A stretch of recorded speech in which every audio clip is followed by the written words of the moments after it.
So that's my introduction to the session. So we can start with a keynote by Mr. Stefano Monti. I do not give his CV in detail. He's currently, you have been already introduced, but just to remind, he's still the section head of IEA since 2015. Please go. So good morning, everybody. First of all, I hope that you enjoyed your breakfast. And I'm going to talk about global trends in nuclear power. Actually, this is a session devoted to safety, and there is not a lot of safety in my title. Thank you very much. But of course, coming from the IEA, it will be pretty easy for me to refer to safety-related activities in support of what I'm going to present, which is somehow related to advanced reactors, and in particular small modular reactors. But starting from some global trends on nuclear power in the world. I'm sorry, I'm from UN, so I will not focus very much on Europe. I will talk about the global trends, which anyway, affects also the decision in Europe. And from this point of view, this presentation is a kind of follow-up of my presentation yesterday, when I was trying to put nuclear power in the frame of the clean energy and decarbonization of in particular of the electrical sector.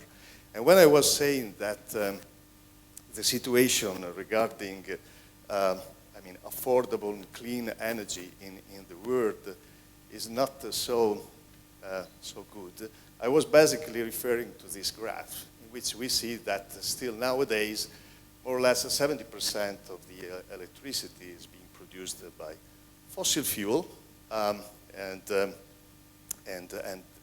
situation regarding the so-called clean energy remain more or less the same since long. It is somehow 35% of the overall production, and at the end of the day, the impressive deployment of new renewables, when we consider that at world level, accounts only for 2%. So the impressive deployment actually happened only in some part of the world, and overall their weight is still pretty low.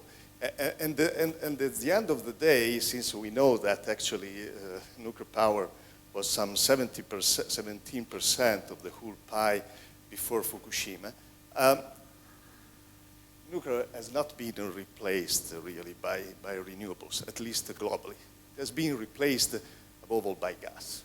Okay? And coal is still the primary energy source for electricity production. Well, hydro is stabilized more or less at 16%, because we know that more or less we are at saturation for that. And if you look at the trends, this also reflects what I was saying yesterday, that coal is still the major, over the year was always the major primary energy source. Now it's a little bit flat, so it seems that we have at least a reduction in the derivative in the use of coal. But again, this is being compensated by natural gas. So the real winner is gas. Okay? It's still, a fossil fuel production, so I don't think that we can really consider natural gas as a real clean energy to be accounted for in that part of the electricity production. Nuclear is here. The overall amount of the absolute amount of electricity production by nuclear is more or less stabilized since a number of years, but in percentage, of course, there is a decrease, because you can see the overall production is really still increasing, and it will increase even in the future. This is also the expectation, and this is why when we talk about clean energy, we always refer to electricity, even if, of course, it's only a part of the whole package, because the whole world is moving towards electricity production. So first of all, we have to decarbonize the electricity production. About nuclear, well, this is an interesting graph which has been realized using the data from our PRIS database, the database which provide the information on all the nuclear power plants in the world. The trends, reflect what we have in mind on what happened in the world. So first of all, of course, these are the bar corresponded to the number of nuclear power plants which were put in operation in different years. Okay, so the trends is pretty known that there were a period around the 70s in which there were even up to 37 nuclear power plants connected to the grid in a single year, and it corresponded to the oil price shock in the 70s. There was a 3 Mile Island. Actually, if we consider the realization after 3 Mile Island, there was not a big shock, a big sharp decrease, because at the end of the day, the nuclear power plants that were already under construction, most of them were put in operation. The real shock was, of course, after Chernobyl, and this is the clear trend, in particular in OECD countries. Then some attempt to, the so-called nuclear renaissance that we heard about just before Fukushima was actually above all in non-OECD countries, in particular China and India started to build nuclear power plants.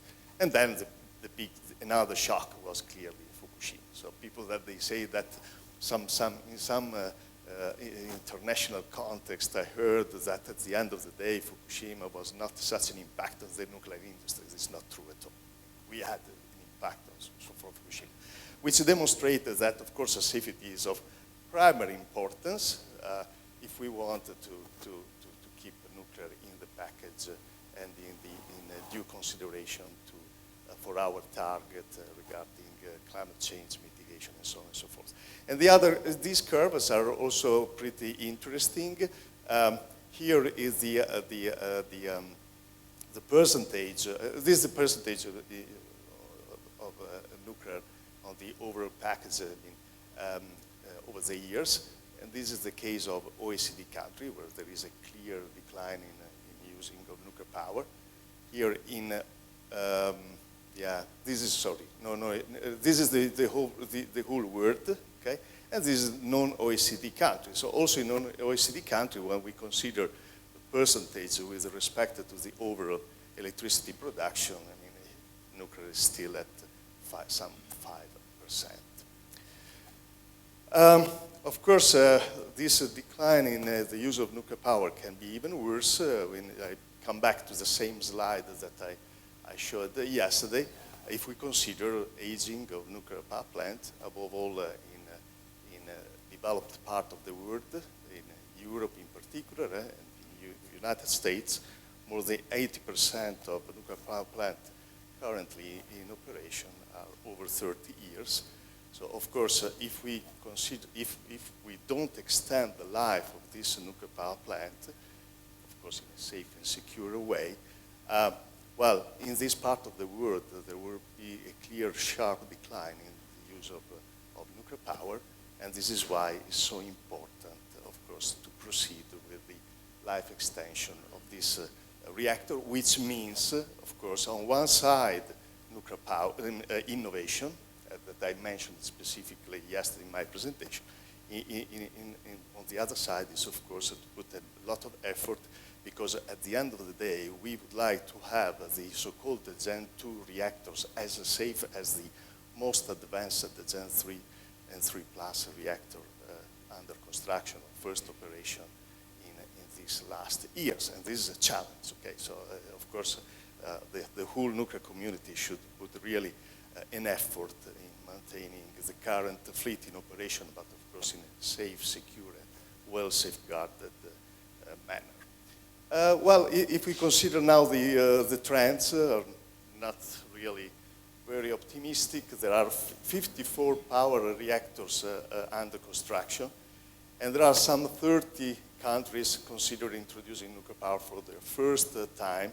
These numbers are important because then, I mean, if they are under construction, then we have to look at this curve, what will happen in terms of connection to the grid in the coming years. With these numbers, we will never reach this part of the graph, okay? Because if there are 54 now in construction in the world, they will be connected, of course, in different time over the most probably the next optimistic 6, 7, 10 years. So, of course, the number of nuclear power plants connected to the grid can be in the order of 7, 8, 10 nuclear power plants per year. And for sure, this trend is not sufficient to contribute in a significant way to this, sustainable goals that I was mentioning yesterday.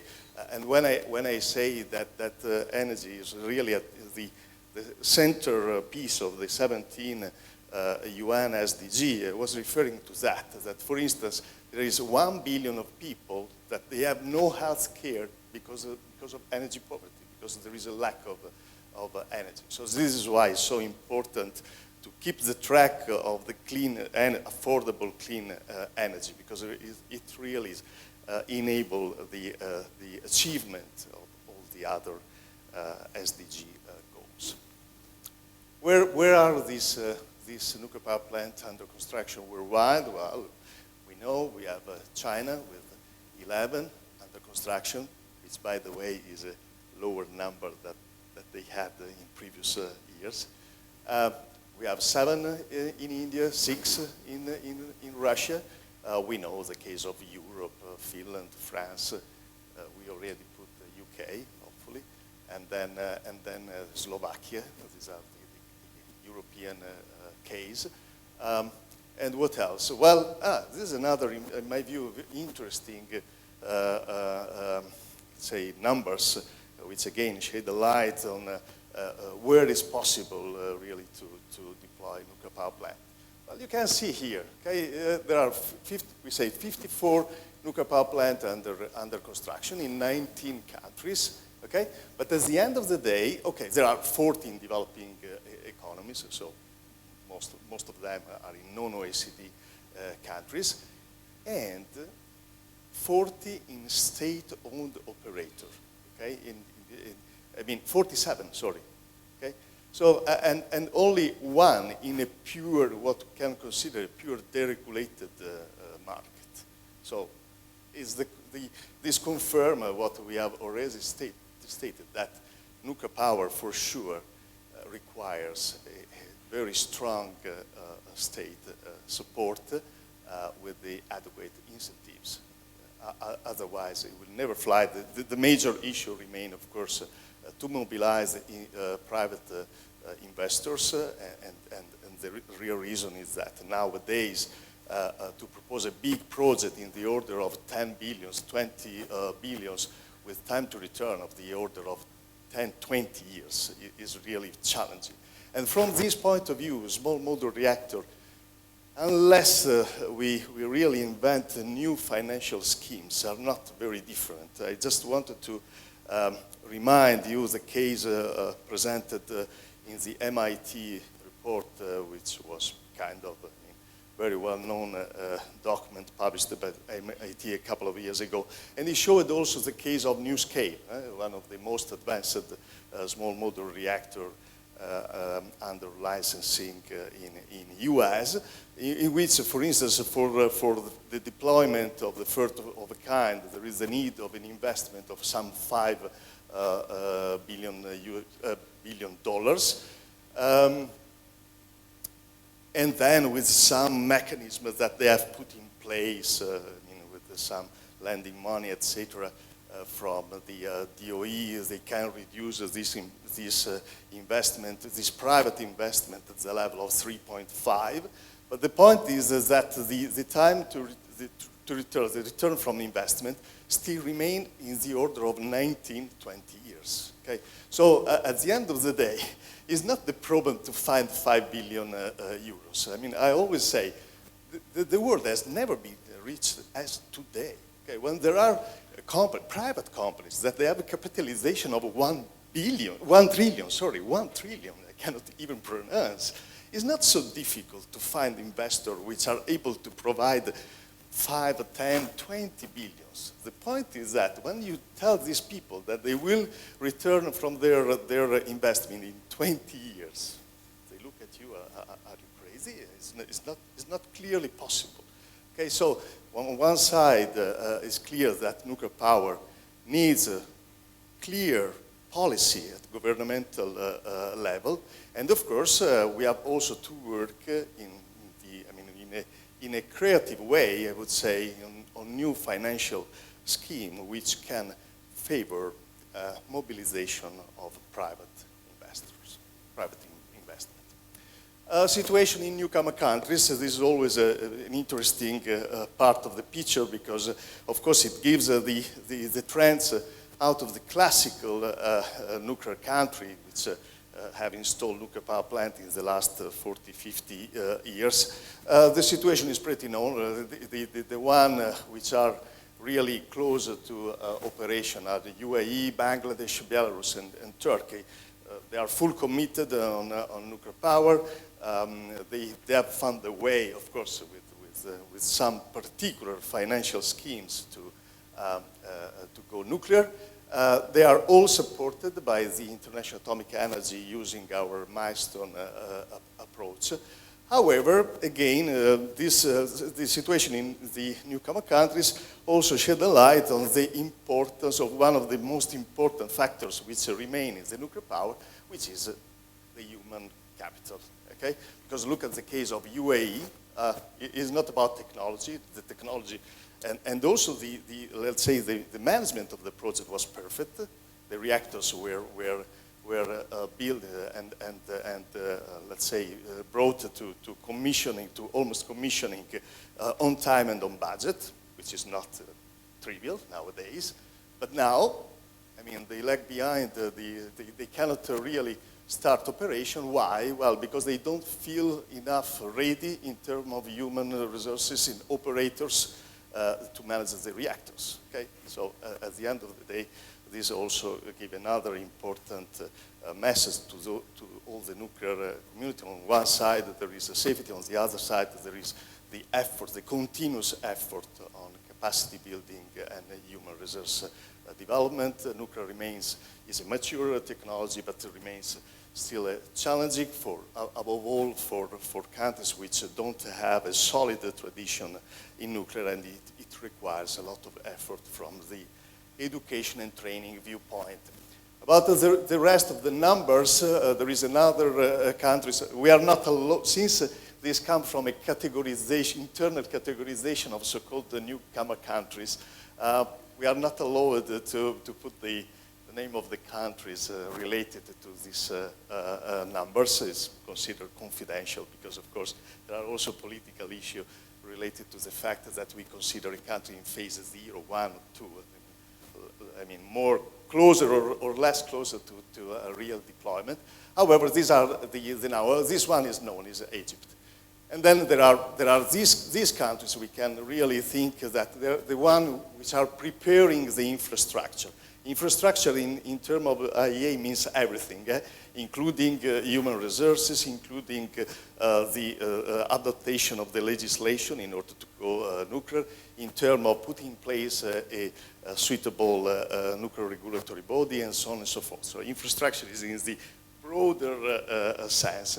And since they are spending money, even a lot of money, putting in place the infrastructure, we think that these new four are really committed and will go nuclear. Sooner or later will go nuclear. On this part, well, this one, when they say active preparation for final decision, it means that, for instance, the state is taking some step from the infrastructure viewpoint, for instance, considering the fact to put in place independent nuclear regulators in terms of course, modification to the legislation and so on and so forth. And 9 are only considering nuclear. So they have, I mean, expressed openly that they want to consider nuclear. And one of the reasons to do that is, for instance, because they took obligation in terms of climate change mitigation. So of course they see nuclear power as one of the means to address their obligation for the climate change target. And this is an important issue in my view. It's a message that is important for the rest of the nuclear community. There are, not only, also for the whole world, when people say that nuclear power is actually a transition technology, is not something which can be considered for the future. Well, if you consider that when you adopt nuclear power, you commit your country at least for other 100 years, actually, if you consider also the high-level waste even more, this is not true, because there are countries, I mean, like for instance Bangladesh or Egypt, that they will come to our conference in October, and they will state clearly that they are committed to go nuclear, in particular because they want to address their, the climate change mitigation issue. And they commit themselves for 100 years in the future. So these numbers are important because it demonstrates to the rest of the world that it's not true that nuclear is only for, the countries that they already have a nuclear power plant, that they just will complete their operation and then nuclear is over. According to this number, even if they are not very high, this is not true. So at the end of the day, if we consider the trends in a realistic or more optimistic way, these are the numbers. This is the low case. The numbers comes from some forecast that the International Atomic Energy Agency makes every year, also in collaboration with other international agencies. So if we consider that, for instance, we don't proceed with life extension, of course, there is both in between now and 2030, and above all in this time period, 30, 50, there will be a considerable number of nuclear power plants which will be retired. Okay, so there will be a shutdown of a nuclear power plant in the case in which we don't proceed, for instance, with a long term of operation and life extension. The additions, if we consider just the addition which have been announced, they even not compensate the retirement. Okay, so of course the low case is not really optimistic.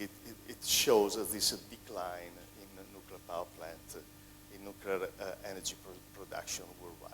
But if we are more optimistic and we consider that actually some nuclear power plants, above all in OECD country, will be extended to 60, or someone also talk about 80 years of operation. Of course, the situation of retirement is much better, above all in this range.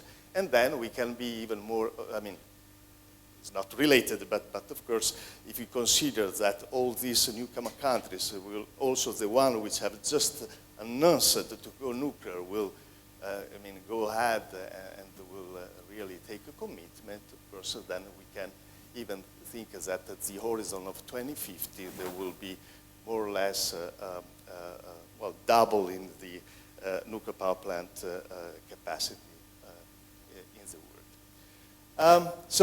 This is a transition slide to say that, of course, we are going to talk about advanced reactors. There will be no advanced reactor, in my view, contributing to all this picture, and in particular to the climate change mitigation, if we don't go ahead with the current fleet. The sustainability of the existing fleet is of primary importance. It ensures, first of all, that we keep going with the contribution to decarbonization of the electricity sector, which represents nowadays 1/3 of the whole clean energy produced worldwide. And also, of course, is a very important bridge for the nuclear industry. If there is no, I mean, if there is a decline in the use of nuclear power today, for sure the nuclear industry will not be ready to face this challenging realization in terms of SMR, microreactors, Gen 4 technology. Oh, this tightly coupled hybrid energy system, fantastic system in which we couple everything, and the system is a zero emission of CO2, and we put together all the possible carbon-free technology, and including, of course, the case of non-electric application. When we talk about advanced reactors, well, it's always my pleasure to show this slide, because it is our, meaning particularly, this database is managed by my section. We are responsible to provide up-to-date and detailed information on all the advanced reactors under construction or development worldwide, because when we say advanced reactors in IEA terminology means also Gen 3 and Gen 3 plus. So here you can find also EPR, AP1000, APWR, and so on and so forth. But you can find also, for the available data, also the Gen 4 technology. The data, the information comes from the vendors. So the vendors provide this detail. We don't invent, or we don't collect information from the web. They are very reliable data coming from the vendors.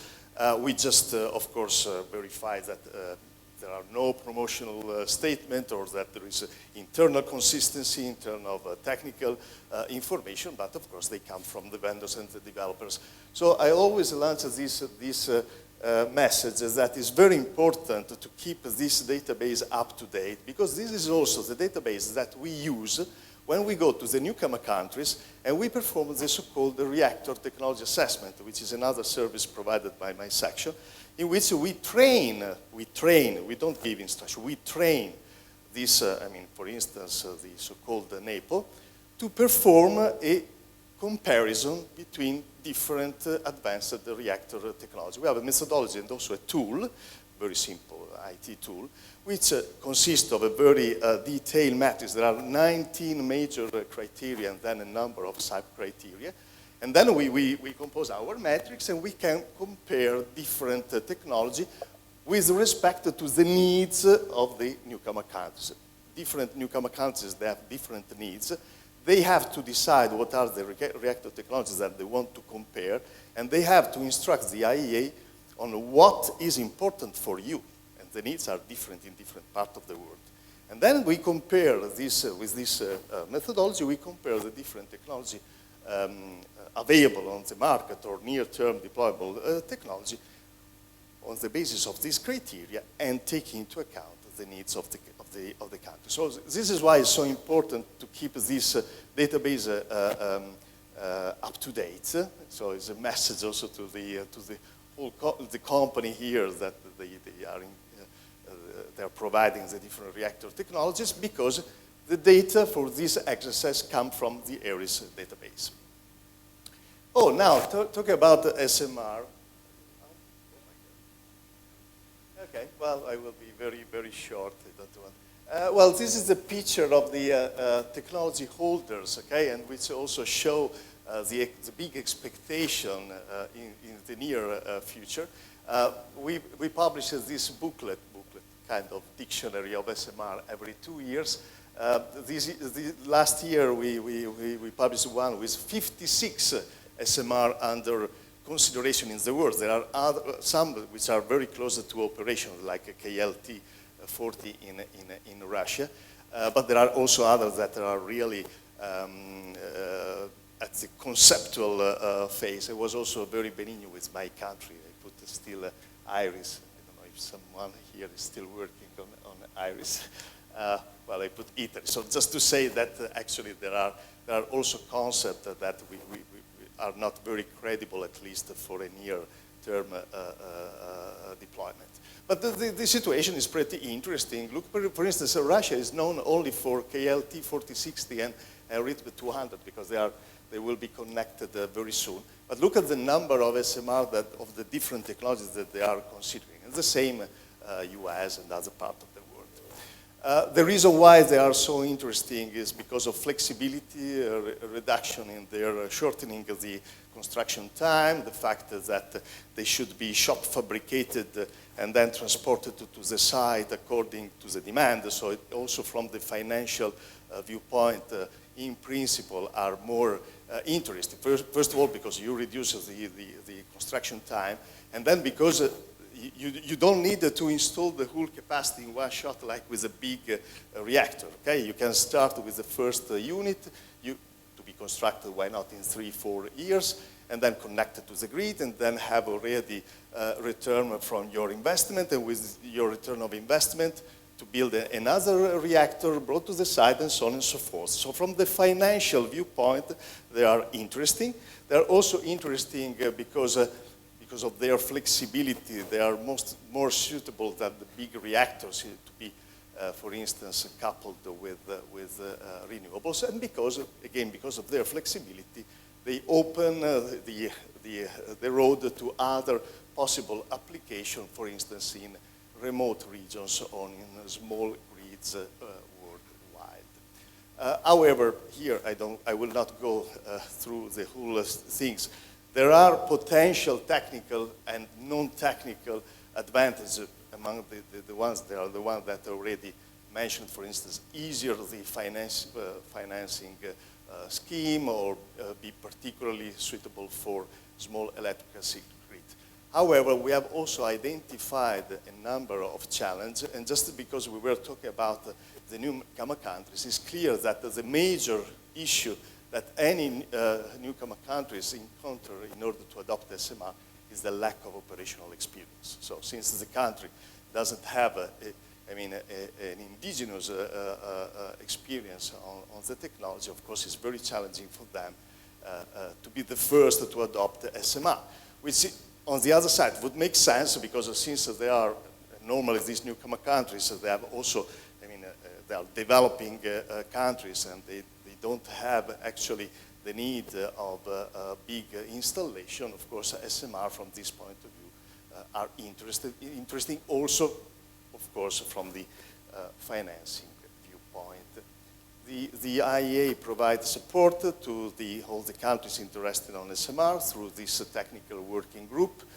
In particular, it will be very important in coming years to develop generic user requirements and criteria, because at the end of the day, this SMR has to be operated by someone. So everybody talk about regulators, framework, etc. But first of all, we have to establish utility requirements. Otherwise, no utility will buy a single SMR. So this is the effort for us for coming years. However, we also address, of course, safety. We have established this Secretariat for SMR Regulators Forum, where there is Finland and France and United Kingdom from Europe. Europe, not the EU, because United Kingdom is still to be seen. These are the activities of our regulator forum.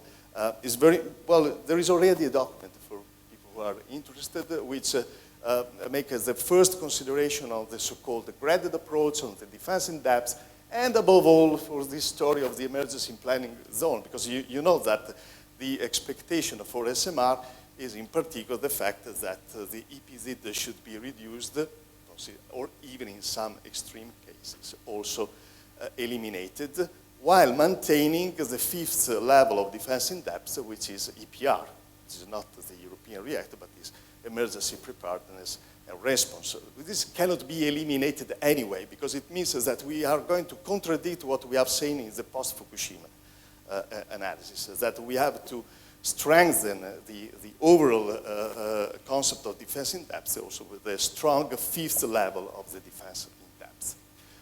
By the way, for your interest, there will be a technical meeting on next generation reactors in 2020, which is actually a follow-up of a meeting that we held in 2017. We'll talk about not only SMR, but also Gen 4 reactors, and in particular, the story of what is the possible impact on EPR coming from these new reactors. We also provide a big support on SMR to Europe through this big TC project.